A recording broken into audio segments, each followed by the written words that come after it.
câmera e o áudio, mas está aqui. Ok, gente, todos me escutam? Boa tarde. Todos escutam bem? Sim, professor. Sim. Ok, beleza.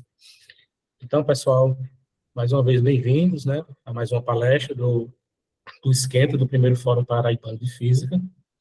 Agradecer novamente à professora Elizabeth Baroli, né, a qual tive o privilégio de ser orientado por ela, da Unicamp, trazendo o título da sua palestra, Mestrados Profissionais em Ensino de Física, Controvérsias e Potencialidades para o Desenvolvimento Profissional Docente. Fazer uma rápida apresentação da professora Baroli. Ela é bacharel e licenciada em Física pela Universidade de São Paulo, a USP, mestre em Ensino de Ciência na modalidade Física e Química pela mesma universidade, doutora em Educação pela Universidade de São Paulo também, pós-doc pela Universidade de Lisboa e possui o título de livre docente pela Unicamp. A professora Baroli possui uma vasta experiência na área de Ensino de Ciências e Educação, com ênfase nas relações subjetivas que permeiam os processos de ensino e de aprendizagem, atuando principalmente nas seguintes temáticas, né? Formação de professores, educação e psicanálise, educação ambiental, relação entre ciência, tecnologia e sociedade e ensino de ciências. Então, obrigado, professora, por compartilhar suas experiências e fica agora a palavra com a senhora. Ok. Então, boa tarde, pessoal. Sem dúvida alguma, eu gostei muito do convite que o Alexandre e também o Wagner me fizeram, né? E tenho o maior prazer de estar aqui contando um pouco sobre um pequeno pedacinho de alguns trabalhos que eu já desenvolvi, né? O fórum, ele realmente fala das demandas contemporâneas dos cursos de licenciatura, né? E aí eu tomei essa decisão, não é, de trazer um pouco sobre os mestrados profissionais em ensino de física, ou ensino de ciências, não é, que física também é das ciências naturais. E por que isso, né? Porque a gente vai ver ao longo da apresentação, né, as questões que envolvem, não é, a formação de professores, não é? Os cursos de licenciatura, sem dúvida, são cursos de formação de professor, no nosso caso, né, de licenciatura em física, né, e há muito tempo eu venho trabalhando com formação de professores. Essa, vamos dizer assim, é uma das áreas na qual eu mais me empenhei, desenvolvi textos, trabalhos, né, toda essa minha formação, né, e a minha formação na área de pesquisa, ensino de física, sempre privilegiou a formação de professores, né. Então, a gente já vai começando, e aí, à medida que eu for apresentando, essas questões que eu já estou chamando a atenção, essa questão da formação inicial, dos cursos de licenciatura, e, sobretudo, né, da carreira docente, né, porque, como vocês vão ver, né, a formação de professores, ela não pode acabar, não pode, não deveria, né, e não tem o menor sentido ela acabar na licenciatura, né. Ela é algo bastante importante, sem dúvida alguma, porque ela é a nossa formação inicial, né, mas, assim como muitas outras profissões, por exemplo, como a medicina, não é, não pode, o sujeito não pode terminar a licenciatura e achar que ele já é professor, né? Ele é uma partezinha, mas ainda tem muito chão pela frente, né? Então, pode ir, Jéssica. Então, falando da formação de professores de ciências do Brasil, não é? Durante muito tempo, né, a formação de professores, ela beirava o que a gente chama de racionalidade técnica, não é? Por quê? Porque você tinha que copiar aquilo que vinha, sobretudo de outros lugares, né? E copiar nesse sentido, quer dizer, por exemplo, em 1960 e 1970, né, a gente recebeu aqui, inclusive por conta da Guerra Fria, a gente recebeu muitos grandes projetos, né, americanos ou mesmo nacionais, né, que usavam justamente essa terminologia, treinamento de professores. Então, o professor é treinado a usar um determinado projeto, né? Isso se chama racionalidade técnica nesse sentido, quer dizer, alguém sabe aquilo que deve ser feito na sala de aula, e aí ele vem e avisa para os professores o que eles devem fazer, né? Essa visão do que é um professor, ela foi, vamos dizer assim, sendo derrubada, né, ao longo do tempo. Porque, por exemplo, em 1980, a gente tem porque a gente não tinha pesquisa na área de ensino de física ou na área de ensino de ciências. A pesquisa, ela se resumia à produção de material didático, né? Isso não é fazer pesquisa, pelo contrário, ela pode desdobrar em alguma pesquisa, mas a produção de um material didático, de escrever um livro, né, não tem nada a ver com a pesquisa, né? Você usa a pesquisa, por exemplo, para elaborar um material, né? Mas a elaboração do material propriamente dita, ela não representa pesquisa, né? Então, em 1980, justamente começou a se pesquisar efetivamente, né, na área de ensino de ciências, e sobretudo na área de ensino de física, né? Porque foi precursora, né? A física, enquanto área de conhecimento, ela foi precursora na parte do ensino, né? Aí, em 1990, parece que houve uma mudança mais radical, né? Porque a formação de professores, ela deixa de ser uma coisa técnica, né? Mas se incorpora toda a complexidade do que é ser um professor, né? E, infelizmente, a gente tem vários problemas com relação a isso, sobretudo nas políticas públicas, que muitas vezes ignora esse fato, né, de que ser professor, né, está dentro de uma área bastante complexa, né? E aí, justamente, já no ano 2000, houve a primeira implantação dos mestrados profissionais em ensino de ciência e matemática. Inclusive, o primeiro lugar que foi implementado um mestrado profissional foi na Federal do Rio Grande do Sul, né? Lá, o professor Marco Antônio Moreira, que talvez vocês já tenham ouvido falar, né? O professor Marco Antônio Moreira, ele foi, vamos dizer, um dos precursores, né, de iniciativas, né? Ele teve a primeira iniciativa em implementar um mestrado profissional dentro da Federal do Rio Grande do Sul, tá? Então, assim, só para ter isso está muito enxugado, né? Muita coisa aconteceu aí entre esses anos que estão apresentados aí, mas, de toda forma, é importante, pelo menos, para a gente ter uma visão geral, não é? Porque você vê, de 1960 a 2000 já são 40 anos, não é? E agora, depois do ano 2000, é que se começou a investir numa pergunta assim, mas para ser professor, qualquer um pode ser professor? Né? Essa é uma pergunta importantíssima, né? Ou seja, muita gente fala que de educação e de futebol todo mundo entende, né? Mas as coisas não são assim, não são mesmo, né? Porque para ser professor você precisa ter uma formação, né? Assim como para outras profissões também, né? Ninguém é médico porque é curioso, né?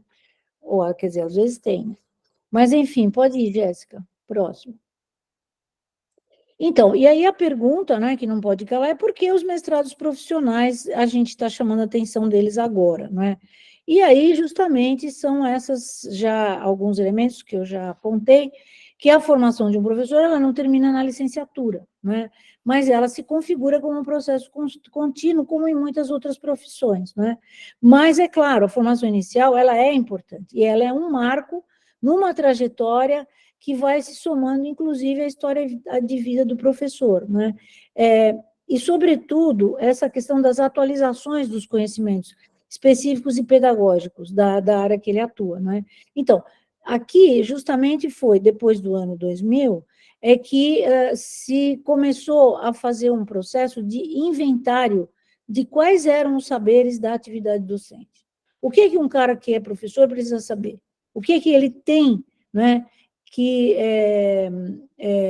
que forma ele tem que atuar, não é? E com que perspectiva ele atua numa sala de aula, né, a favor da aprendizagem dos estudantes. Porque, afinal, né, em última essência, a gente vai dizer que a nossa função de professor é atuar do ponto de vista da aprendizagem dos estudantes, coisa que muitos professores, infelizmente, se esquecem, né? Então, claro, se a formação ela é inicial, justamente já tem esse nome, não é? Ela não pode, não é, trazer todos os elementos de uma prática consistente, não é? Ou seja, essa questão de você querer antecipar a experiência pedagógica toda ela num curso de licenciatura é absolutamente impossível, né? Então, o que nós precisamos justamente foi, né, de criar possibilidades, não é, dos professores darem continuidade à sua formação, que não vai terminar nunca, né? Essa aqui é a questão. Vocês veem que na medicina, o sujeito termina a graduação, ele vai para a residência, né?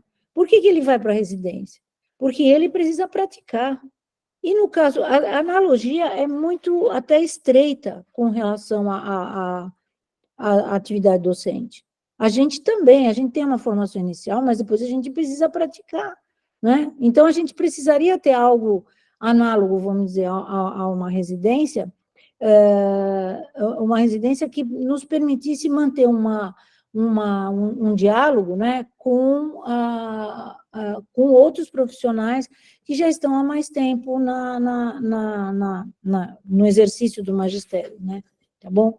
Então, é isso. Os mestrados profissionais, eles vêm na esteira dessa necessidade, né? E foi realmente... Tudo bem, a gente vai ver uma série de controvérsias que o mestrado profissional traz, mas, ao mesmo tempo, ele tem, vamos dizer assim, uma prerrogativa de ser uma maneira do professor dar continuidade à sua formação. Pode ir, Jéssica. Então, só para lembrar rapidamente que em 98 que são criados os mestrados profissionais, só que ensino de ciências foi no ano de 2000, né? E tem essa outra portaria de 2009 que passou a regular a oferta desses programas de mestrado profissional e, claro, e avaliar os cursos oferecidos, né? E, assim, em linhas muito gerais, quer dizer, se vocês forem procurar nessa portaria da CAPES, você sabe que é a coordenação de aperfeiçoamento de pessoal do nível superior, né? É um órgão do governo federal, e ela que tem ela regula não só os mestrados profissionais, mas todos os outros programas, todos os programas de pós-graduação, né? E aí essa coordenadoria, né, passou a partir de 2009, regular as ofertas dos programas de mestrado profissional.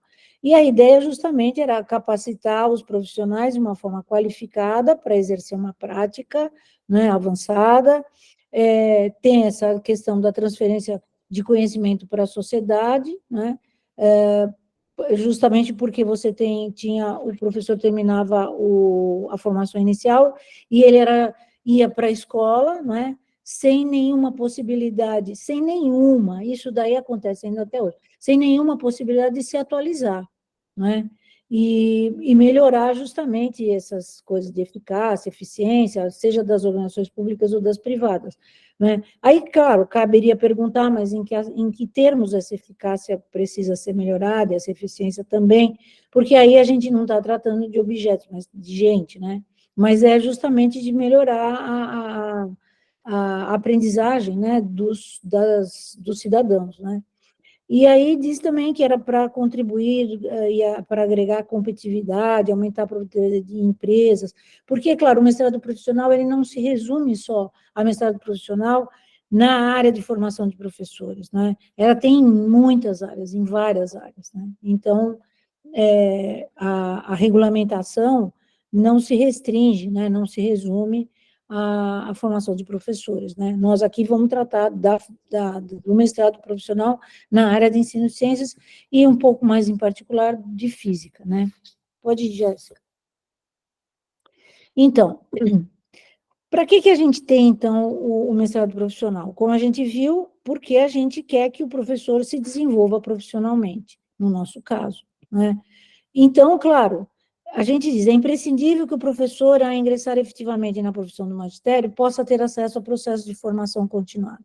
E, justamente, né, o mestrado profissional, né, ele representa uma alternativa para que o professor mantenha um diálogo com a academia. Agora já tem até o doutorado, né? Não sei se vocês estão sabendo, mas já existe até o doutorado profissional, né?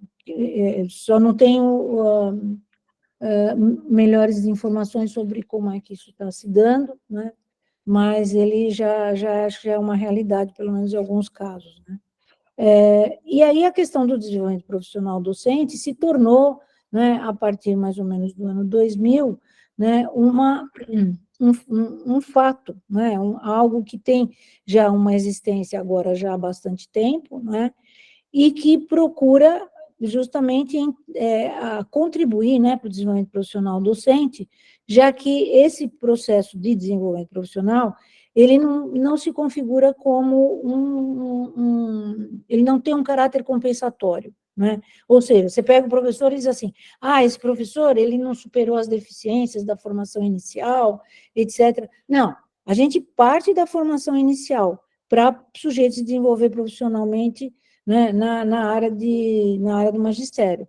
Agora, repare que quando se fala em desenvolvimento profissional, não é, por exemplo, né, um curso de extensão, né? Não é um cursinho não quero desqualificar os cursos de extensão, porque eles são muito importantes também, mas não é um curso de 30 horas, não é? Não é um período, né, reduzido em que o professor vai entrar em contato com algumas inovações, né, na área que ele atua, mas ao contrário, né, ele é um processo mais longo. E a gente entende que esse desenvolvimento, essa palavra, esse termo desenvolvimento profissional docente, ele é um conceito, ele é efetivamente um conceito, ele é um conceito que vai se instalar justamente dentro da pesquisa na área de ensino de ciências, tá? Então, o desenvolvimento profissional, ele não tem um fim em si mesmo. Ao contrário, ele é um processo de longo prazo. Como que esse conceito ele se materializaria, por exemplo, na escola, né? Então, essa é uma das grandes lutas que a gente tem pela frente, né? Que é que as escolas, né, ofereçam contextos de desenvolvimento profissional, né? Como que isso seria possível? Bom, de muitas formas, né? Uma delas é manter um coletivo, né, de professores atuante dentro da escola. Essa é uma maneira, né, do professor se desenvolver profissionalmente. Por que tem que ter um coletivo? Porque é pelo coletivo dentro da escola que a gente tem condição de discutir os problemas da escola, discutir os problemas de aprendizagem, buscar atualizações pedagógicas, buscar atualizações científicas, não é, de conteúdos, enfim. Isso acontece no mestrado profissional, mas o mestrado profissional também tem um tempo de começar e de acabar, né? Então, mas a escola não. Quando a gente está atuando dentro de uma escola, a gente deveria ter condições de constituir um coletivo docente que nos permitisse, não é, nos desenvolver profissionalmente, né? E, assim, eu falo com conhecimento de causa, infelizmente, as próprias instituições de ensino superior, as faculdades de educação, os departamentos de educação, muitas vezes não tem esse coletivo, né? A gente fala, olha, vocês precisam ter na escola, mas eu senti sempre muita falta da gente ter um coletivo, efetivamente, dentro da minha instituição, né?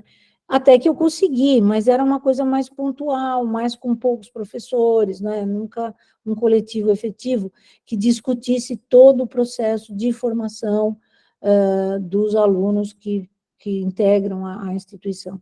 Mas a questão justamente é essa, né? Buscar o desenvolvimento profissional docente, ele é fundamental, né? Então, quando a gente está na licenciatura, né, à medida que a gente vai avançando nos anos de licenciatura, seria muito importante se a gente conhecesse, né, as possibilidades de desenvolvimento profissional docente. Então, pode ir, Jéssica.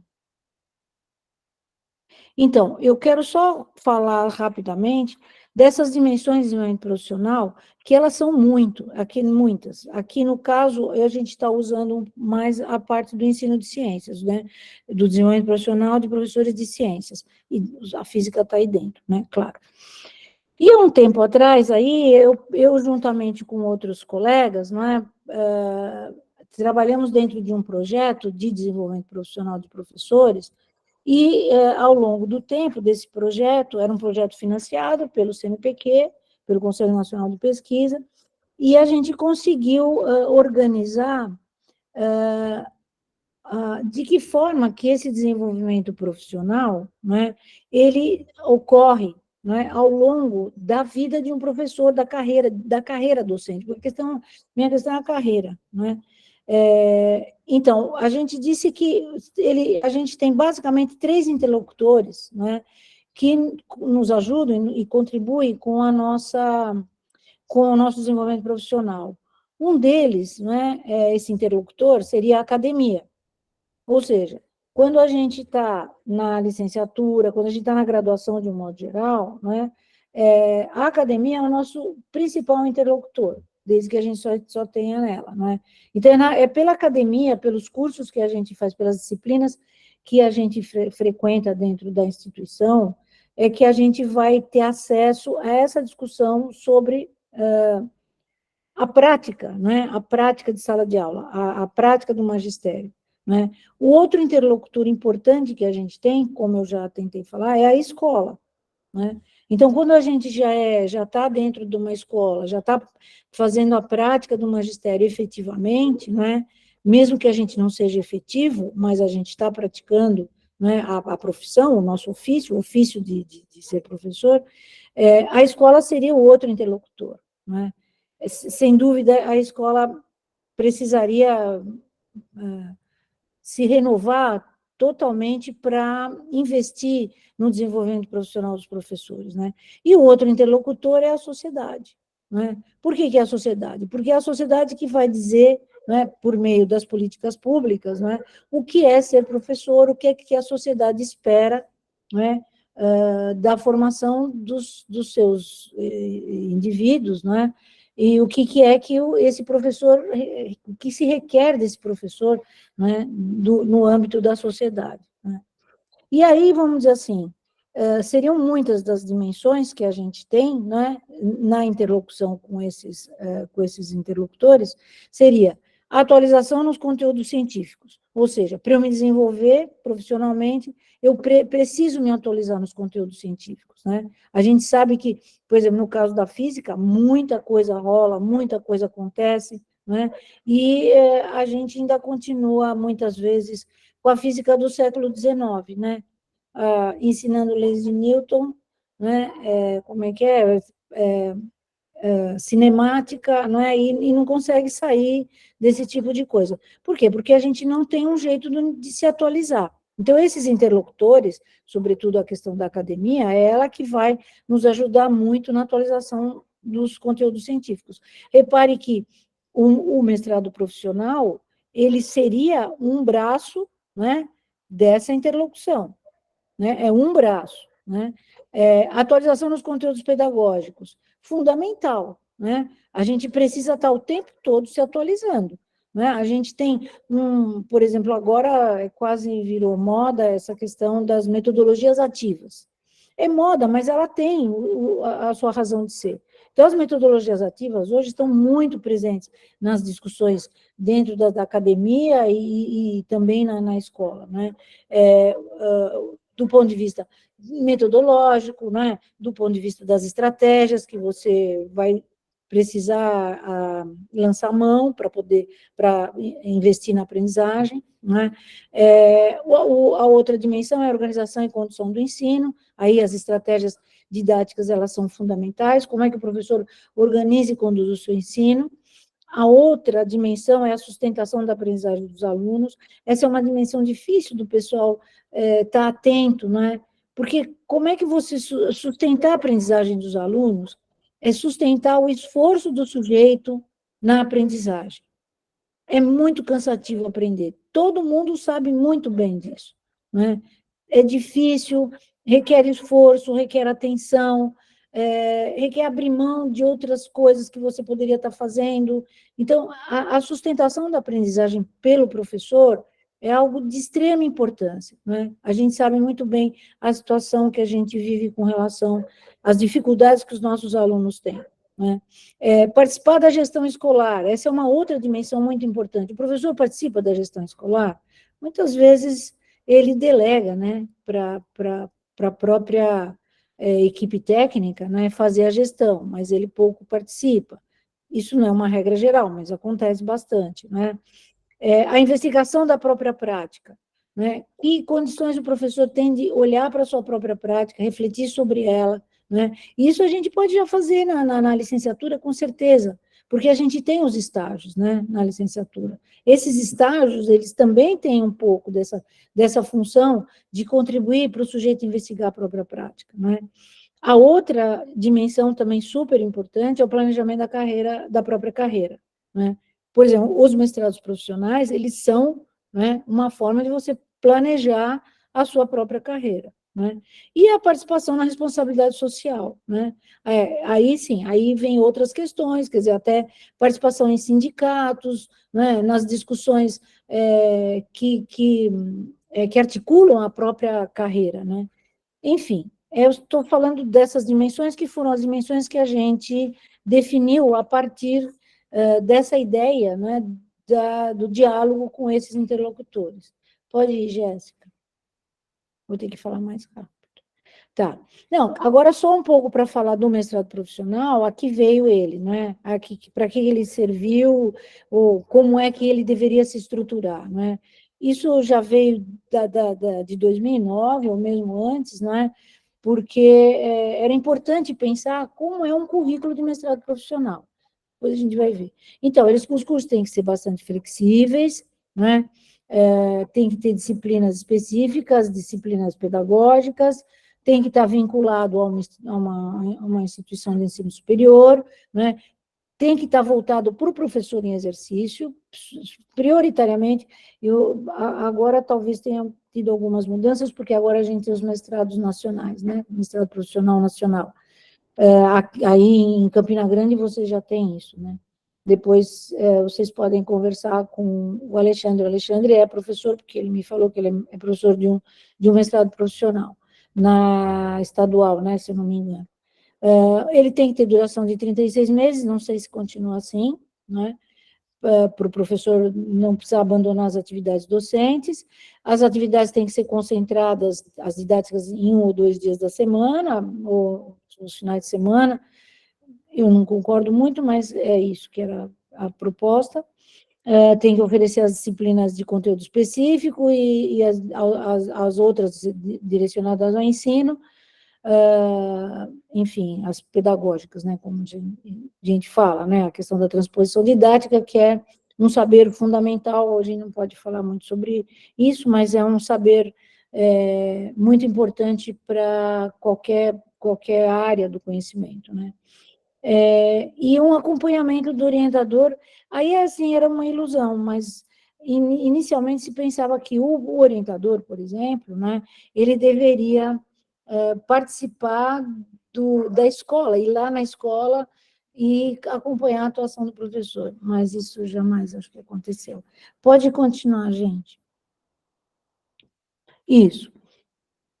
Então, aí o que o mestrado profissional pretende, não é? Ele quer atender uma perspectiva de formação contínua que vai, né, se levar é uma palavra meio ruim, né, mas que ela vai contribuir, né, para que o sujeito se desenvolva profissionalmente, valorizando essas diferentes dimensões que eu aí chamei a atenção no slide anterior, né? Ou seja, o sujeito tem que se aprimorar científica e educacionalmente, né, refletir sobre a própria prática, exercer um trabalho colaborativo, se envolver na gestão escolar, entre outros. É uma síntese mais ou menos do anterior, não é? E todos eles têm que oferecer, na estrutura curricular, disciplinas de natureza científica e pedagógica, e, vamos dizer assim, olhando para aquilo que seria ideal, né, e outras atividades, como seminários, participações em eventos da área, né, o professor poderia participar, por exemplo, do Simpósio Nacional de Ensino de Física, do Encontro de Pesquisadores em Ensino de Física, do EMPEC, Pesquisadores em Ensino de Ciência. Quer dizer, basicamente, nós temos esses 3 na área específica, né, esses 3 eventos da área, o Simpósio Nacional, o EPEF, que é o Encontro de Pesquisadores, e o IMPEC, que aí reúne todo o pessoal da área de ciências, né? E outros, por exemplo, como a AMPED, que é um congresso na área é um congresso nacional na área de educação, né? Eu participei agora, no final do ano passado, de um congresso muito legal da Unesp, dessa universidade, das universidades paulistas, sobre formação de professores. É um encontro muito interessante, se vocês tiverem a oportunidade. Geralmente eles são aqui no Sudeste, mas, né, porque é das universidades paulistas. Mas tem muitos encontros. Tem os encontros também da área de Química, né, que também Encontro Nacional de Pesquisadores de Ensino de Química. Enfim, basta, né, eu ia falar, basta ter dinheiro para poder ir em todos eles. Mas está sendo um pouco difícil. Então, próximo, Jéssica, por favor. Bom, o que eu fiz aqui, né, para essa nossa conversa?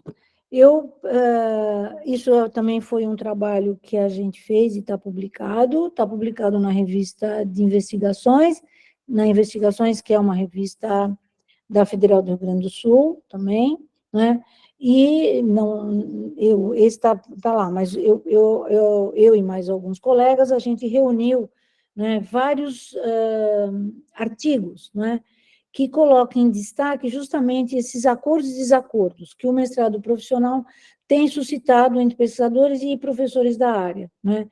E aí, esses são vários artigos, né? Entre esses, são esses extratos do Qualis de 2014, né? Depois, se vocês não souberem o que é Qualis, as coisas vocês vão me perguntando, mas é que as revistas são classificadas, não é? De acordo com uma plataforma que se chama Qualis, né, que é do CNPq, né? Então, mas aí a questão mais importante de saber é que reunimos procuramos em várias dessas revistas artigos que falavam sobre o mestrado profissional, tá? Em particular, todos os artigos que são da área de ensino de ciências ou de física. Pode ir mais um pouquinho. Então, o que a gente fez com isso aí? Nós fomos lendo todos esses artigos, né? E, do ponto de vista da pesquisa, que a gente estava se propondo, né? Era conhecer o que esses pesquisadores, né, que publicaram artigos nessas revistas, né, eles falavam sobre o mestrado profissional na área de ensino de ciências ou de física, tá? Então, isso a gente costuma chamar de meta-análise. Por quê? Porque eu pego um conjunto de trabalhos que já foram feitos, né, e faço uma nova análise de todos eles, por isso chama meta-análise, né? E a meta-análise, né, ela é muito interessante, porque ela me permite pegar uma variedade de fontes empíricas, né, olhar para elas, né, e enxergar os fatores, né, que eles estão apontando em termos da relevância daquela temática sobre a qual eles estão trabalhando. Então, o que eles fizeram foi isso, eles focalizam o mestrado profissional, ensino de ciências ou de física, né, e fazem um conjunto de comentários, análise, sei lá, comentários de valor, do que eles acham que aquilo representa, se esse mestrado ele tem atendido alguma demanda, né, em geral, por exemplo, da demanda da formação de professores, da formação continuada desses professores, né? O que está acontecendo? Foi isso que a gente fez. E eu estou trazendo para vocês um pouco o resultado dessa meta-análise que a gente fez. Então, pode ir, Jéssica. Então, por que eu chamei o título dessa apresentação, chama Controvérsias e Potencialidades? Porque muitos chamam atenção para um conjunto de controvérsias, né?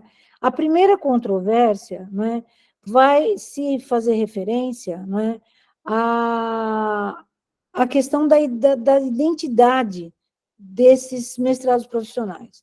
Porque vocês podem me perguntar, mas por que chama mestrado profissional? Se a gente já tem um mestrado acadêmico, né? Essa é uma pergunta que não pode calar. Então, justamente, aí começaram as controvérsias, né? Ô, Jéssica, vê se você clica em identidade e se aparece o próximo slide. Isso. Então, porque está falando da identidade, né? E é justamente essa questão, mestrado profissional ou mestrado acadêmico, né? Então, pela CAPES, que foi de onde criou todo essa formação continuada, né, na área da docência, né, ele diz o seguinte, né, que ele vai dar ênfase aos estudos e técnicas diretamente voltados ao desempenho de um alto nível de qualificação profissional, né? Então, a gente vai querer que o professor que participa do mestrado profissional, né, ele tenha uma qualificação na profissão muito elevada, né? Que ele seja vamos dizer assim, um excelente professor. É que precisa dizer que é excelente professor, isso eles não dizem, mas é um excelente professor em que aspectos, né? Em que aspectos a gente valoriza, né, um professor? Essa é uma pergunta que atravessa sempre a nossa prática, né? Mas o exercício da docência, não é? Ele tem que responder a essa necessidade socialmente definida de capacitação profissional, né? De natureza diferente da proporcionada pelo mestrado acadêmico. Falando assim, em linhas mais gerais, quer dizer, o mestrado acadêmico, né, ele, vamos dizer assim, ele priorizaria o tempo do verbo, a pesquisa. E o mestrado profissional, né, ele priorizaria a prática de sala de aula. Em linhas gerais, seria isso, né? Então, mas, ao mesmo tempo, o mestrado acadêmico e o mestrado profissional, nenhum pode ser considerado melhor que o outro. Eles têm a mesma prerrogativa, eles têm o mesmo valor dentro da formação, tanto de professores como de pesquisadores, tá? Por isso que diz aí, não se constitui uma alternativa para a formação de mestres. Ele não é uma alternativa para a formação, para os mestrados acadêmicos, não é? Eles não têm, eles não se curvam a padrões de exigência mais simples ou mais rigorosos do que todos aqueles que tradicionalmente a pós-graduação compreende, entenderam? Então, ele tem o mesmo valor, certo? Mas ele vai ter algumas diferenças, pelo menos do jeito como eles foram criados, né? Então, eles assim, né, de acordo com a CAPES, né, o que é quem regulamenta, o mestrado acadêmico forma pesquisadores, principalmente mediante a elaboração de uma pesquisa. O MP forma profissionais mediante uma ação profissional orientada à solução de problemas reais. De toda forma, o mestrado profissional, a gente realmente fica achando que a identidade dele às vezes fica bastante confusa, porque o mestrado profissional também vai fazer uma dissertação, né? E também vai fazer uma pesquisa. É que a pesquisa, em princípio, ela é sobre a prática do professor. Então, só para dar um exemplo simples assim, né? Então, o professor, ele quer trabalhar com ensino por investigação. Aí ele elabora uma sequência didática, né, em que ele constrói, né, uma série de atividades, estratégias didáticas, etc., né, usando a metodologia do ensino por investigação. Aí ele desenvolve isso na sua sala de aula, né, avalia o resultado, e a partir do resultado que ele avaliou, ele faz a sua dissertação. Isso é um exemplo bem simples do que o mestrado profissional tem feito, né? Mas, de toda forma, é uma pesquisa, né? E também é acadêmica. Mas, tudo bem. Já se você conseguir voltar lá naquele anterior, aí, esse. Então, aí o que acontece, né? Aí aparece essa polêmica, né, quanto à vocação dos mestrados profissionais no que diz respeito à terminalidade dos cursos, né, quantos anos, né, a natureza do trabalho de conclusão, eu já falei aqui, antecipei, que o trabalho de conclusão é um mestrado também, né, mas ele é um produto educacional, isso que costuma se chamar. A competência dos docentes, esses docentes que atuam, né, no mestrado profissional, quem são eles? Né? E ao papel da pesquisa básica no desenvolvimento profissional dos professores. Então, essa é uma outra controvérsia bastante que divide muito os pesquisadores, né? É que alguns consideram que a função do mestrado profissional é articular pesquisa acadêmica e formação profissional. Essa é a minha perspectiva particular. Outros insistem no fato de que o desenvolvimento profissional efetivo requer do professor a competência da pesquisa sobre sua prática, né? Sim, mas não só, né? Ela precisa estar articulada também com a formação profissional. Então, só clicar nessa competência dos docentes, Jéssica, por favor. Então, aí aí eu tenho muitas controvérsias, eu particularmente, porque o corpo docente do MP, pelo que estava na regulamentação e na orientação, né, que vem da CAPES, o docente deveria ter uma expressiva produção técnica, ensino e atuação em educação. Olha, que era colocado pela CAPES.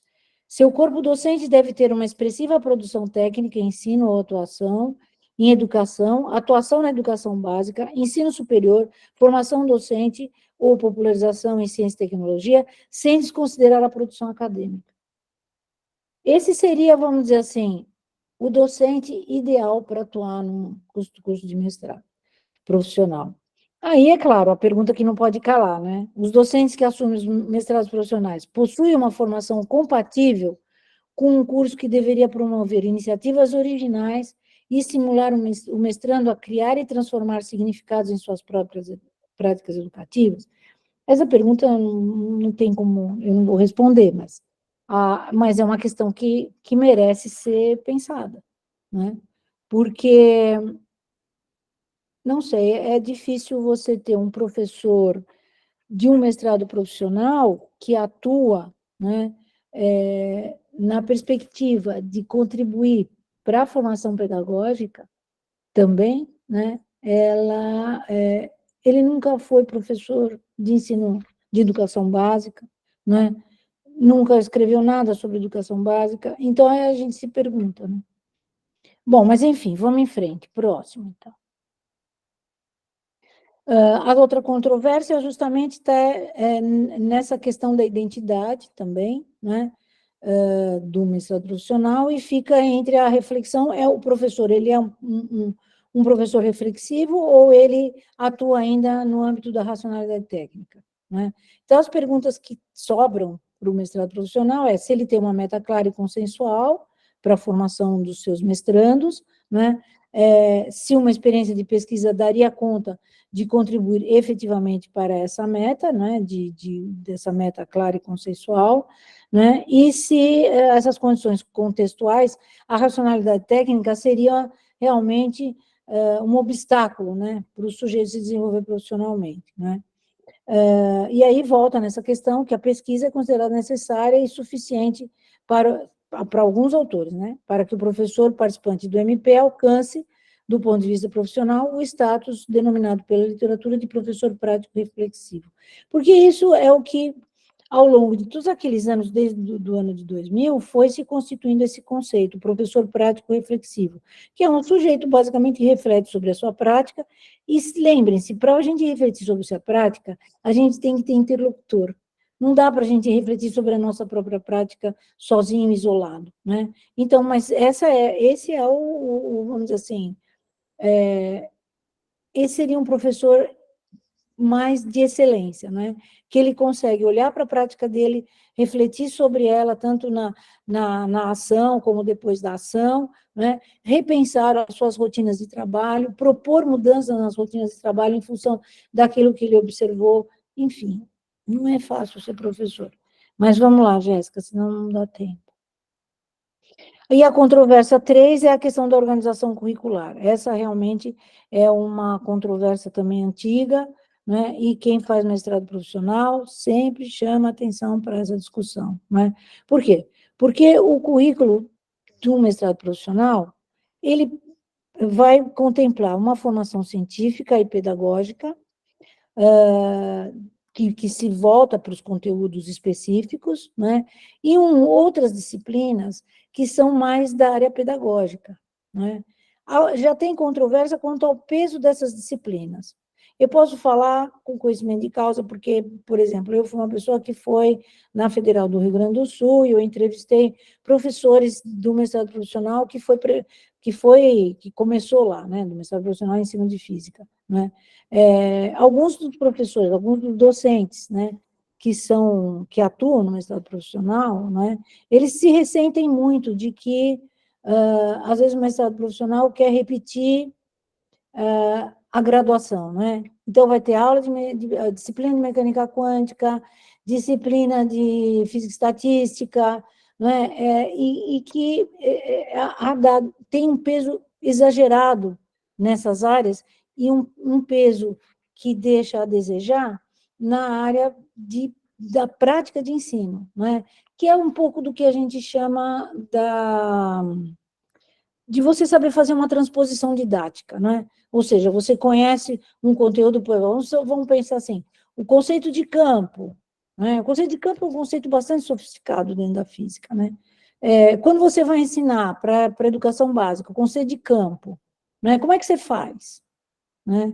Um jeito é fazer analogias, né? Tem aquelas analogias com campo de cheiro, enfim, essa é uma estratégia, né? De você usar a ideia de campo de cheiro como estratégia para ensinar o conceito de campo. Isso se chama transposição didática, eu suponho que muitos de vocês já devem ter ouvido falar sobre esse conceito, né? Então, parece que os mestrados profissionais deixam a desejar nesse campo, entendeu? Falando do conceito de campo, nessa área de como é que você transpõe, né, o conhecimento da ciência para a sala de aula, né? E aí, mas de todo modo, o que a gente ainda não tinha falado é que todos os mestrandos, isso não é uma controvérsia, mas todos concordam, né, que os mestrandos devem ser professores de ensino fundamental ou médio, e que a elaboração de um produto educacional, como a gente já falou, é uma meta inegociável dentro do processo formativo. Pode ir, Jéssica.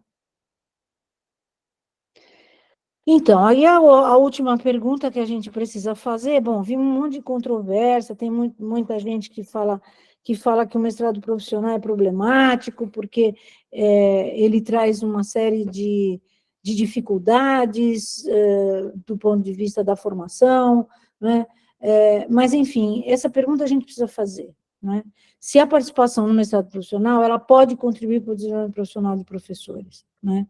Aí, o que a gente fez? Também pegou outros trabalhos, né, que focalizam os mestrados profissionais na nossa área, né, e olhou um pouco quais seriam as pistas sobre o potencial desses cursos para o desenvolvimento profissional docente. Até aqui, nas controvérsias, a gente trouxe, sobretudo, a voz dos pesquisadores e de alguns docentes desse tipo de mestrado. Agora, eu fui trazer a voz de professores participantes, né? Sem dúvida, muitos professores participantes, eles também chamam a atenção para as controvérsias, não há dúvida, né? Porque tem professor que pensa de modo análogo ao que os pesquisadores pensam. Mas tem outras vozes também, né? Que a gente não pode deixar de ouvir. Então, é isso que agora eu trouxe para a gente ouvir um pouco a voz de outros professores que participaram, tá? Então, vai, Jéssica. Então, eu trouxe aqui um professor, isso aqui foi tudo reproduzido de artigos também que já foram publicados, tá?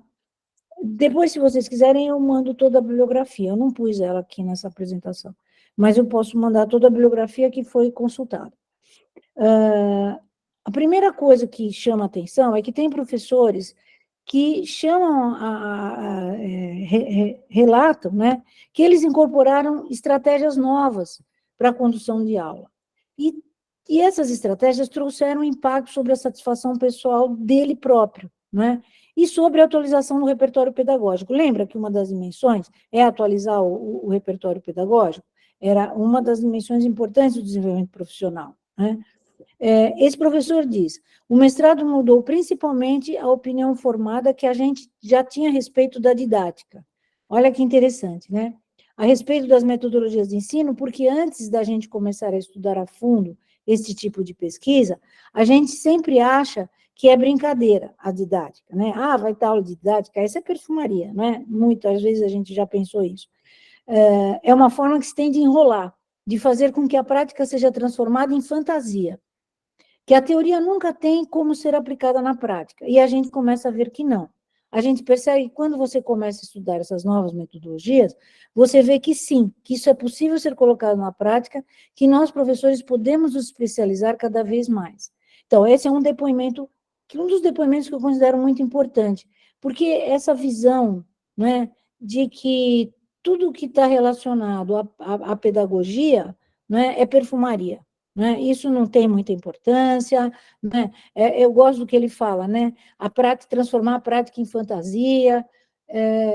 Tive depoimentos de professores que atuavam no mestrado profissional, que são muito semelhantes a esse, e que faz uma mudança em relação a uma postura que ele tinha inicialmente. Né? Então, e onde é que ele conseguiu isso? No mestrado profissional, participando do mestrado profissional. Vamos na próxima, porque eu queria passar por todas antes da gente acabar. Né? O outro resultado que eu acho interessante, né, é que o professor que atua no mestrado profissional, ele consegue identificar e reconhecer uma inovação didática, né? E ele passa a ter a iniciativa de assumir a responsabilidade e o risco de desenvolver essa inovação na sala de aula, né? Isso significa investir na mudança de rotinas. Por que eu acho importante esse depoimento que a gente vai ler? Ele fala assim, quando ingressei no curso, não tinha noção do monte de trabalho que tinha que fazer. Tanto que, no começo, fiquei preocupado com as 2 primeiras disciplinas. Percebi que não dava para levar numa boa por conta do meu tempo. Eu tinha 54 aulas por semana, tirava meu tempo de sono aos sábados e domingo para estudar. Então, repara, você investir na mudança de rotina não é uma coisa trivial, sobretudo pela condição em que o magistério está colocado. Uma condição que eu diria muitas vezes, não sei, não em todos os lugares, em todos os estados, né, em municípios, mas isso é um absurdo, né? Um professor dá 54 aulas por semana, né? Como é que ele vai investir na mudança de rotina? Né? Então, a gente fica, assim, numa saia justa para criticar um professor que, eu faço uma brincadeira, que vive de renda. Ele repete sempre a mesma coisa. Né? Como é que a gente pode criticar um professor nessas condições? Quer dizer, agora, na medida em que ele entra para continuar a sua formação, ele ganha um outro patamar de consciência. Ele vê que precisa estudar também. Né? E eu acho que, assim, essa questão de mudar as rotinas, né, ela não é só para o professor da educação básica, é para todos nós que atuamos, inclusive, no ensino superior. Né? Porque não é porque estamos no ensino superior que a gente pode fazer sempre tudo igualzinho, né? E desconsiderando totalmente o fato de que as pessoas são diferentes. Vamos lá, Jéssica, mais um. Outros. É semelhante ao outro, né, que é o reconhecimento do esforço e do investimento requerido para dar conta do desenvolvimento profissional. Né?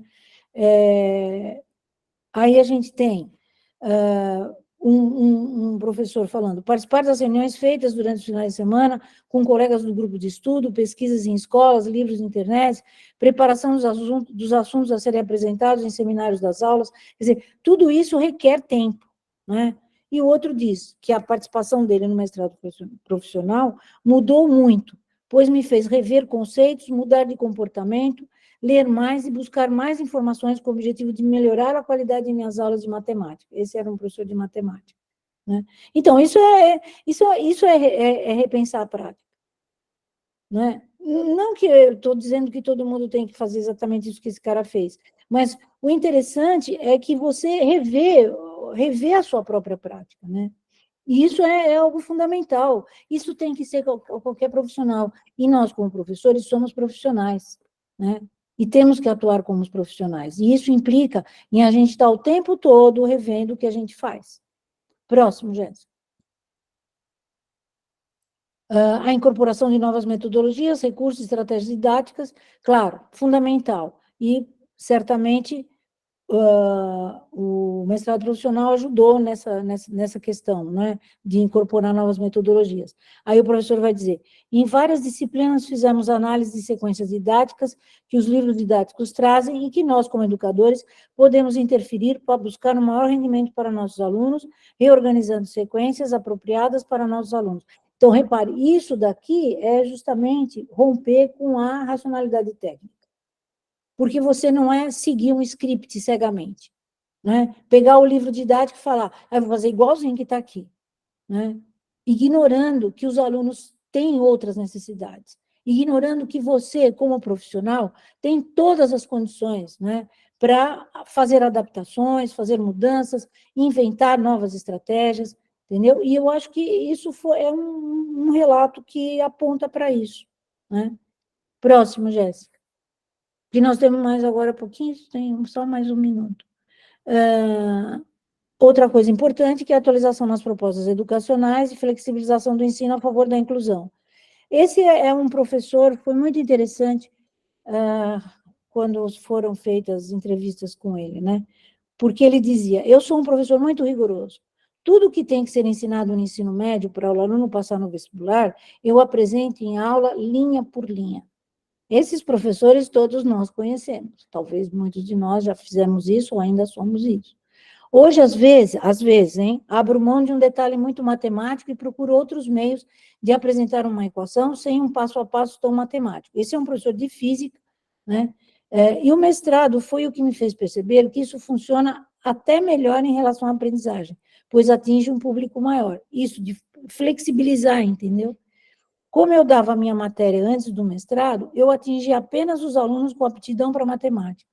Hoje, levando essas atividades com experimentação para a sala de aula, eu atinjo mais gente. E ainda é ele falando.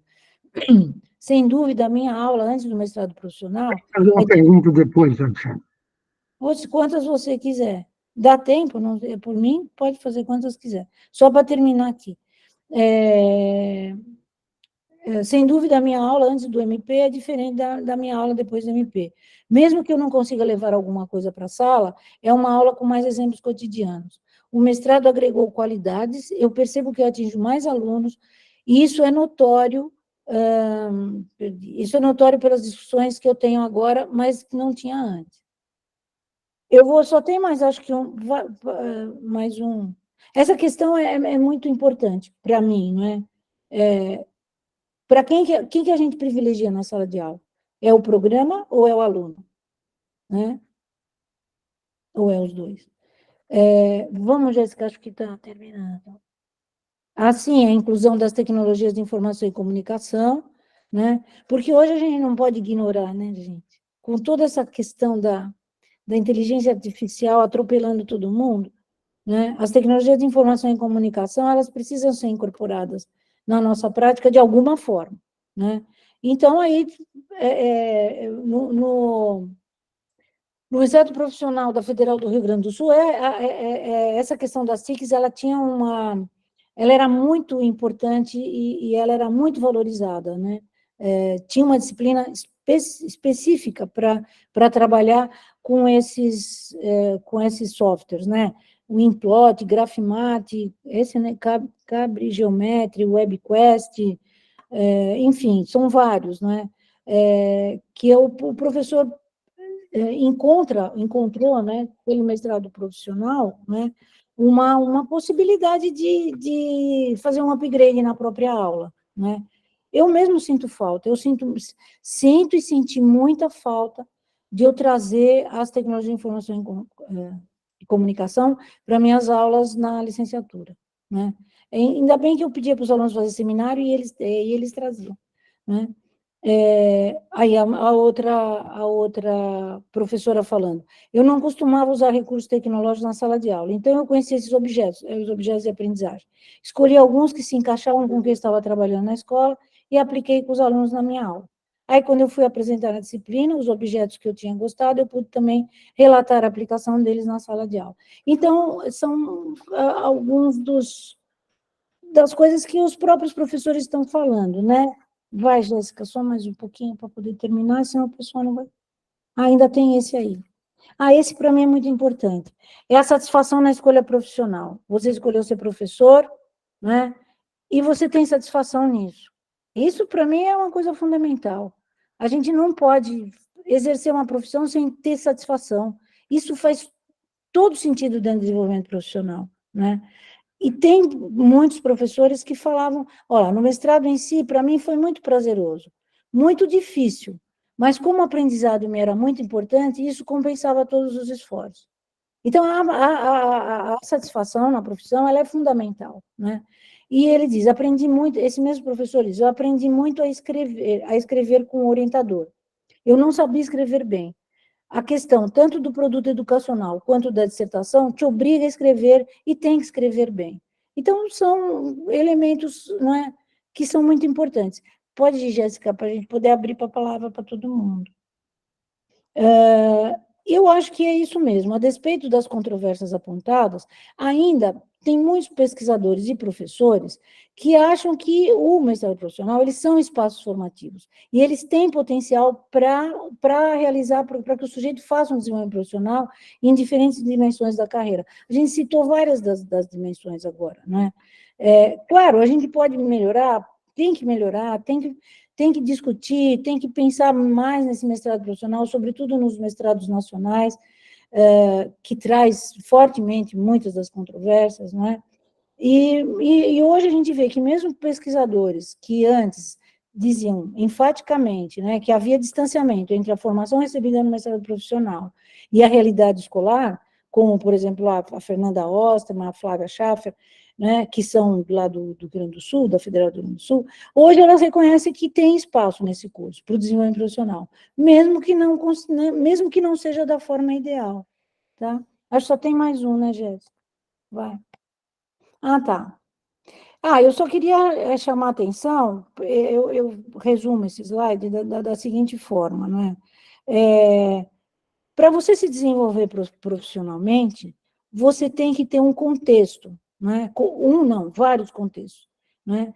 Que criem essa possibilidade. O mestrado profissional é um, tem muitos outros, né? A política educacional, né, vigente, o projeto político-pedagógico da escola, a proposta a proposta formativa, nos vários aspectos em que ela se constitui, enfim, né, as diferentes oportunidades de aprendizagem da docência, né? Isso são características contextuais.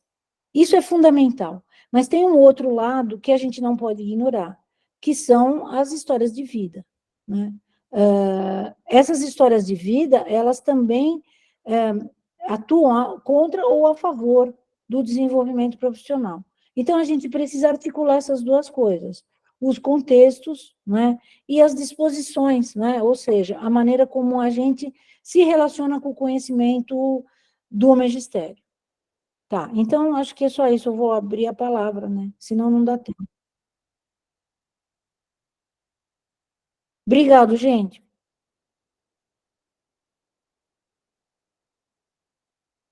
Agora, não sei como é que o Alexandre quer organizar. Não, Wagner, leva à frente aí. O Wagner, então, Vamos ver Wagner. as perguntas, Wagner, fica à vontade, tá bom? Certo. Teve algumas perguntas no chat, Alexandre. Eu não vi o chat. Não dava para ver o chat, desculpa, gente. Aí, assim, por ordem, tem o professor Pedro, que falou no início, né? Aí tem o professor...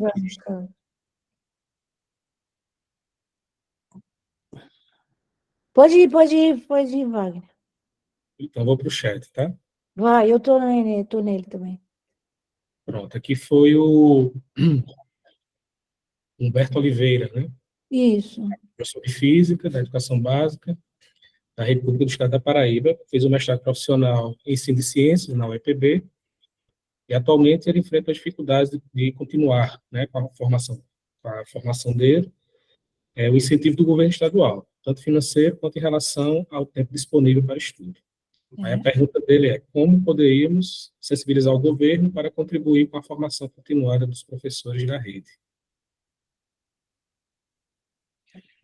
Aí, no mesmo sentido, tem o do professor Marcos, que está até com a mão levantada, se quiser falar, professor. Marcos, pode... Ô, Marcos, boa tarde. Quanto tempo eu não te vejo, hein? Peraí, que agora, bem agora, peraí, eu tenho uma dificuldade de, às vezes eu saio aqui da tela e para voltar, eu fico aqui me virando. Oi, Beth, Oi. Você está me vendo? Está me ouvindo? Super bem. Tá, então, quanto tempo mesmo, né, que a gente não se vê, e eu fico feliz de vê-la, né? Eu também. Porque mesmo a gente não se vendo, eu sempre perguntava sobre você e tudo mais. Bom, a questão que foi colocada, né, e que eu respondi rapidamente, né, é a seguinte: eu mesmo tomei a liberdade de fazer um comentário abaixo, né. Ótimo.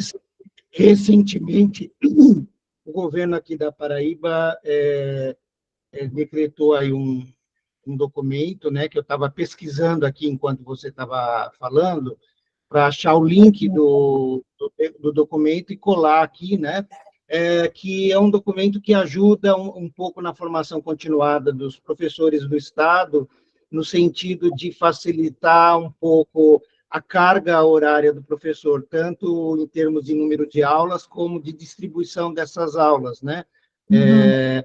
E aí, Beth, eu tô falando isso porque eu estou aqui na Paraíba há 3 anos, né, na UFPB, e eu observo o seguinte: eu acompanho um professor, particularmente de física, aqui em João Pessoa, né, que eu trabalho com ele, e por incrível que possa parecer para os professores aqui, né, me parece que entre dar aula na Paraíba e dar aula em São Paulo, o professor da Paraíba está em melhores condições salariais do que o professor de São Paulo, né?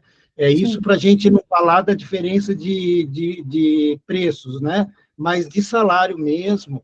Eu acho que o grande problema, o maior problema realmente é a infraestrutura das escolas, né? E a infraestrutura de gerenciamento das escolas, ela é muito precária mesmo, né?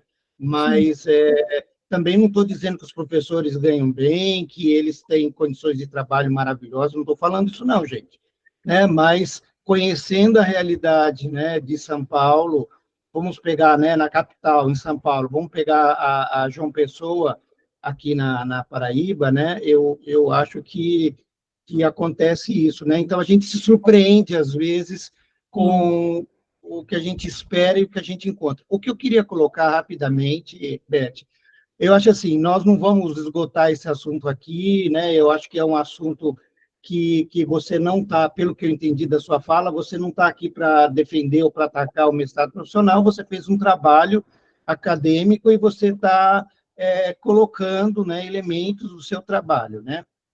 O que eu queria rapidamente colocar, que é uma outra vertente, vamos dizer assim, você fez um trabalho qualitativo, mas você fez um trabalho de natureza empírica, né, no sentido de você entrevistar as pessoas e tudo mais, né? Mas é o seguinte: quando o mestrado profissional foi implementado no Brasil, já nós tínhamos aí um desenvolvimento, pelo menos de 20 anos, né, anterior à implementação do mestrado, sobre a formação docente, a formação continuada dos professores. E as pesquisas, né, eu estou aqui com alguns livros na mão, né, elas recomendavam para um mestrado profissional, né, um formato totalmente diferente desse que nós temos, né? Por exemplo, num dos autores aqui, que é muito citado já na época, né, ele coloca aqui no sumário do livro algumas premissas da formação continuada de professores. Então, ele diz assim: a formação permanente do professorado deve incidir nas suas situações problemáticas. A formação permanente do professorado deve desenvolver a colaboração. A formação permanente do professorado deve potencializar a identidade do professor. A formação permanente do professorado deve criar comunidades formativas. A formação permanente do professorado deve ser introduzida no desenvolvimento do pensamento da complexidade. E por aí vai, né? Então, eu acho que quando o mestrado foi implementado, e aí eu não vou falar do meu histórico nesse processo, mas eu posso garantir que eu tenho um histórico aí, né? Ele não levou em consideração a própria recomendação da pesquisa em educação, né? Eu acho que essas questões não foram observadas, tá? E aí, então, a gente tem um programa que eu digo, e aí vou finalizar para não... Eu queria polemizar um pouquinho, né? Na verdade, a gente tem um programa que eu chamo, né, da contra-revolução da formação de professores. Por quê? A ideia do mestrado profissional, não do nacional, né, eu aderi, assim, né, com muita convicção. Você está lembrada que não era um consenso, né, entre a criação do mestrado profissional, teve muita gente que relutou, né, no mestrado acadêmico e tal. Eu aderi a isso, né, pensando nessa perspectiva que eu acabei de colocar aqui, né. No início ainda não existiam os mestrados profissionais, eu tive a oportunidade de trabalhar num programa tal, só que aí vieram os mestrados profissionais, e para mim eu acho que eles representam essa contra-revolução no sentido de que os professores foram domesticados novamente, né, assim, no sentido de que eles vão lá, fazem o seu trabalho subordinada a uma formação que não preconiza não parte desses pressupostos, né, mais amplos da formação docente, e quase que fazem um trabalho de especialização, né, assim, um trabalho muito restrito. Eu tenho acompanhado vários, e orientei 3, né, na época, comparativamente ao que nós tínhamos antes, né, do mestrado nacional e depois, nossa, nem comparo, assim, porque não é, como você falou, não é uma questão de que antes tinha mais pesquisa ou menos pesquisa, não é isso. A questão não é essa. A questão é do efetivo envolvimento com a sala de aula, né? E aí eu acho que está faltando, né, para a sociedade brasileira uma prestação de contas, né, dos resultados desse programa, né? Então, assim, feito por um órgão independente. Por que independente? Porque o que nós temos, na verdade, o que nós tivemos, né, quando você traz as controvérsias, eu acho que as controvérsias, elas são resultados, né, de uma guerra, né, de paradigmas, né, e de uma colonização da área da educação pela área de conhecimento específico, né? Então, eu acho que isso não pode ser ignorado de jeito nenhum, senão a gente não vai entender essa história. A gente precisa entender politicamente essa história. Mas eu também não quero aqui discutir... Mas eu acho que não dá para entrar nessa discussão agora, né? Porque o pessoal Sim, não vai conseguir...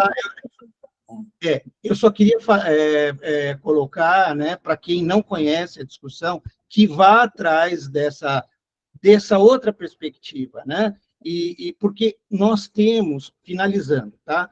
Nós temos, assim, verdadeiros clarões nas nossas pesquisas de ensino. Eu vou dar um exemplo.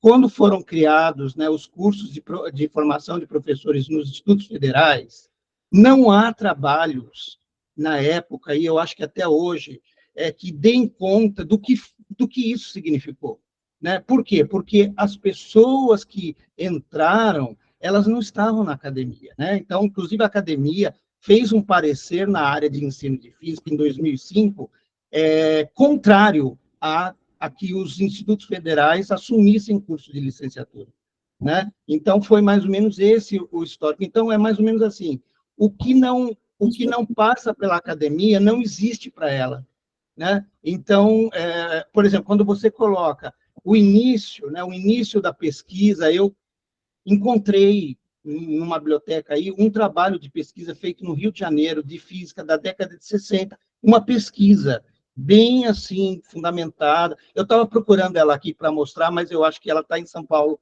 não está aqui na minha casa em João Pessoa, né? Então eu acho que a gente construiu uma história, né, que precisa ser revista, ela precisa ser descolonizada, né, deste poder, né? A gente tem que entender como a área de educação e ciências se constituiu no Brasil a partir da área de ciências, né? Os grandes físicos, né, que levaram a física adiante, que criaram o CNPq, também estavam envolvidos com a área de ensino. E, de uma certa forma, isso continuou, só que com, vamos dizer assim, uma direção muito mais estreita do que aquele dos fundadores, né, que tinha uma visão mais ampla, política, né? Eles estavam envolvidos na política nacional. Desculpa, Então, terminei. Marco, Então, porque eu acho que você está trazendo uma série de outros recortes que, claro, são importantes, mas, assim, é difícil a pessoa participar, porque também eles precisariam ter outros elementos para participar, né?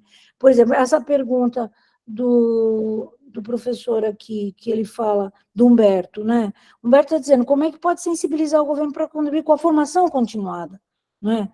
Eu trouxe uma série de controvérsias justamente porque tem controvérsias, né? E é o que você repetiu, são muitas controvérsias, né? Não há dúvida, eu não posso ficar também trazendo todas.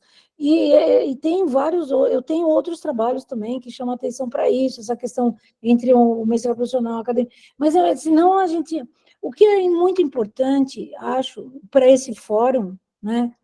É que a gente comece a pensar na possibilidade de dar continuidade ao nosso desenvolvimento profissional. Todos nós, não só os professores da rede básica, todos nós, né? E é isso que o Humberto está colocando, né? Que eles não têm apoio financeiro. Tudo bem que tenha tido essa iniciativa de que você coloca aí, né? De rearranjar reduzir e arranjar a carga didática. Isso é fundamental. Tem muitas outras coisas, porque o mestrado profissional é um locus de formação, é um contexto, né? Não é único, né? E não é só a academia, como já tentei trazer, você tem vários outros contextos, né? E aí, quando você pensa, por exemplo, que o professor tem que dar aula, para ele conseguir 54 aulas semanais, né? Não sei se isso é uma coisa, uma carga didática comum lá em Campina Grande, ou na Paraíba como um todo, mas o problema é, para você conseguir 54 aulas, você tem que ficar pulando de uma escola para outra, principalmente quem é professor de física. Essa é uma realidade dura, entende? Então, tem que manter o professor numa escola. Ele não pode ficar saindo da escola. Para ele ter o trabalho, para ele constituir uma comunidade de aprendizagem, como também todos falam, ele precisa estar numa escola só. Né? Então, assim, Humberto, olha, eu não consigo te responder assim exatamente o que fazer isso. Não é? Eu acho que, por exemplo, as instituições de ensino superior, seja os institutos federais, seja as universidades federais ou estaduais, elas precisam criar uma forma do professor voltar para a instituição, né? Para ele também ter uma interlocução lá. E aí, outra interlocução dentro da escola. Né? A escola precisa se preocupar com isso, a gestão escolar precisa se preocupar com isso. Né? E as instituições de ensino superior, né, que trabalham justamente com as licenciaturas, também precisam pensar isso. Nós não temos um centro de formação de professores. Se a gente tivesse esse centro de formação de professores, talvez, né, o professor pudesse encontrar um local onde ele pudesse trazer as suas dificuldades, a discutir. Né? O único jeito é brigando. Né? Talvez os sindicatos também, possa ser que eles ajudem. Eu coloquei o link agora dessa legislação, eu não sei se o professor, né, já conhece, porque ela é recente, né, o professor Humberto, porque nós estamos até discutindo aqui na universidade, para que a universidade, a UFPB, criasse cursos de mestrado para atender esses professores, né? Então, baseado nessa legislação. Então, eu coloquei o link aqui para, caso ele queira dar uma olhada, está aí do lado. Mas eu entendo, Beth, eu acho que você me entende também, né? Eu quis mais fazer um depoimento, né, de background, e eu acho o seguinte, enquanto o professor tiver de física 2 aulas semanais, que hoje nem isso ele tem, mas antes era 2 aulas no primeiro ano, 2 aulas no segundo, 2 aulas no terceiro, a física não vai para frente nesse país, no ensino médio. Por quê? Porque o professor precisa pegar 10 turmas, no mínimo, para ter uma carga didática. 10 turmas são 400 alunos no mínimo, né? Então, nós precisaríamos pensar um outro esquema ou um outro número de aulas para o professor de física, né? Trabalhei 4 anos no Observatório da Educação, tinha professores de física e de matemática. Os de matemática iam para adiante. Eles tinham um vínculo com a escola, porque eles tinham menos turmas, eles tinham mais aulas. Os de física, a gente não conseguia fazer o trabalho por um período de 4 anos. Eles caíam fora, eles mudavam de escola. Imagine com o novo ensino médio. Aí sim. Aí, com o novo ensino médio, você pode esquecer. Pode esquecer. Então, tem que brigar muito, a gente tem que se colocar... O Pedro Nascimento queria fazer uma pergunta. Você está aí ainda, Pedro? A pergunta que eu queria fazer é o seguinte, professor. A formação continuada do professor do ensino fundamental, você fez referência, Aham. e aos professores, nos cursos de licenciatura, ah, da universidade, por exemplo, porque são duas, formação continuada do professor da rede pública, do ensino fundamental, aí depois tem o ensino médio, aí depois tem os cursos de licenciatura. Como é que você aborda essa distinção entre esses três níveis de ensino? Se isso existe, você discute isso? Uhum. Não, Pedro, eu acho que os mestrados profissionais em ensino de física, eles estão muito distantes das particularidades que é o ensino fundamental. Ninguém discute isso. Todo mundo discute o ensino médio, né? Não tem essa possibilidade dentro. Eu não vejo, embora na origem todos concordavam que o professor de ensino fundamental deveria fazer parte dos mestrados profissionais, ensino de ciências, né? Talvez a gente tenha mestrados profissionais em ensino de ciências, né? Que aí sim, isso já era uma discussão, já é uma discussão que eu acho que é antiga até, né? Por que a gente não tem mestrados profissionais em ensino de ciências? Que aí sim, aí abrange o professor de ensino fundamental, não o professor de física, porque o professor de física dificilmente vai para o ensino fundamental, ele vai para o ensino médio. Né? Tu sabe que é exatamente isso que eu entendi, que eu sempre entendi. O professor de física está longe do professor do ensino fundamental. Bem Aí, longe. aí vai chamar formação continuada de professor. Eu trabalhei muito com professores do ensino médio, formação continuada, mas a formação continuada dele é para ele aprender a física e não Isso. aprender a ensinar ensino fundamental. Ah, sem dúvida. Esse é um outro, isso é uma outra falha que a gente tem na formação inicial do professor do ensino fundamental, do meu ponto de vista, né? Porque a gente precisaria ter iniciativas, né, que nos permitissem esse tipo de De intervenção, interação, né? né? Isso, Eu de vou chamar interação, isso. exatamente, exatamente. Nossa, Pedro, na área da educação tem muita coisa por fazer. Eu acho que a gente caminhou um pouquinho.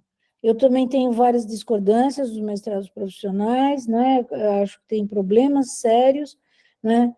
Mas o que eu estava dizendo é assim, ainda é um local de formação, né? É um espaço formativo, né? Por mais complicado que ele seja. Assim como a formação inicial também tem muitos problemas, muitos problemas. Eu sei porque eu sempre trabalhei com formação inicial. Mas obrigado por ter chamado a atenção para essa questão, que ela é importante. Aqui, ó. Tem mais uma coisa aqui. A professora Deise escreveu aqui no chat, viu, professor? Se as novas BNCCs trocam a educação básica disciplinar para áreas do conhecimento, por que não o MP em ensino de ciências da natureza? Mas, não, concordo, professora, concordo totalmente. Eu acho que a gente tem, eu não tenho todos esses dados, porque o Brasil é imenso, mas eu lembro que aqui na USP, no Instituto de Física mesmo, o pessoal estava tentando organizar um mestrado profissional em ensino de ciências da natureza, né?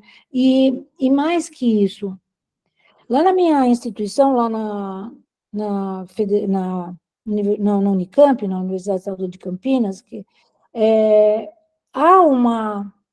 Eu mesma batalhei um pouco por isso, né? Não era no mestrado profissional, mas era uma licenciatura. Repare que nós já temos um problema grande porque a gente não tem licenciatura em ciências da natureza, né? São poucas, eu acho que deve ter no Brasil, umas 13, 14, acho que no máximo 14, licenciaturas em ciências da natureza.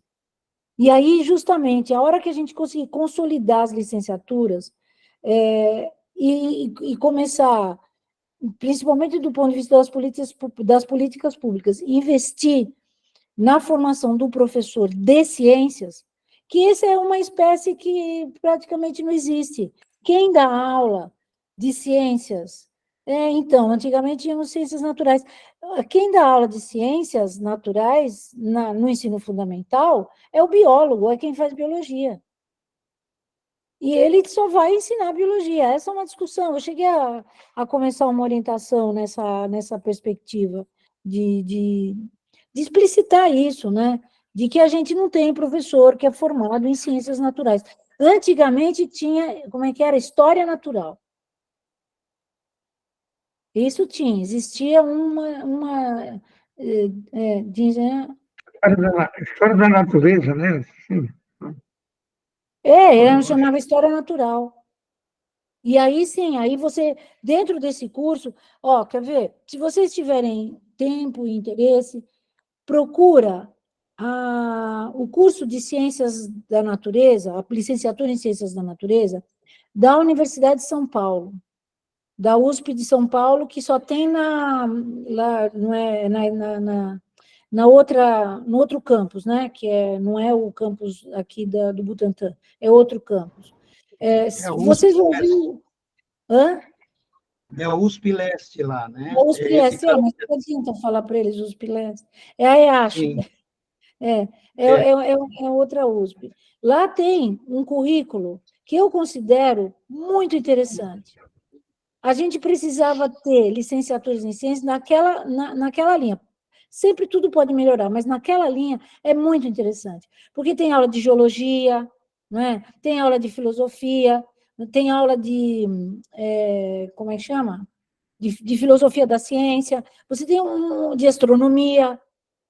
Aí sim, aí você tem condição de formar um professor de ciências naturais. Mas a gente tem pouquíssimos cursos. Mestrado profissional, então, nem se fala. Pessoal? Aí, quem sabe? Não, professora, só que a gente já está se encaminhando para o final. A senhora que tem alguma... Eu vi aqui não, ninguém faz nenhuma pergunta. Tá bom, vamos fechar. Fechado. Queria só fazer um agradecimento para a Beth, né, Beth, por você estar aí falando. Está sendo muito importante a sua fala, até para subsidiar a gente no evento, né, nas mesas que vão ter no evento, tá? E vai começar amanhã. Obrigado, tá? Eu que agradeço. Eu espero realmente ter contribuído, viu, Marcos Wagner e Alexandre? Realmente eu espero ter conseguido dar alguma contribuição, né? Porque, como tem um amigo meu que diz, o importante é o debate. Nesse momento, a gente precisa pensar sobre as coisas, não é? Tem muita coisa por fazer, muita, muita, muita. Quem sabe a Federal de Campina Grande não cria um mestrado profissional em Ciências da Natureza. Aí, Alexandre. E Marcos, né? Porque aí as federais. Mais uma vez, obrigado Obrigada, gente. por aceitar o convite, né? Eu que isso, tá. Obrigada. Por compartilhar sua experiência com a gente, esse know-how, né, bastante vasto que a senhora tem. E abrir aqui a fala para o professor Alexandre, coordenador da reunião.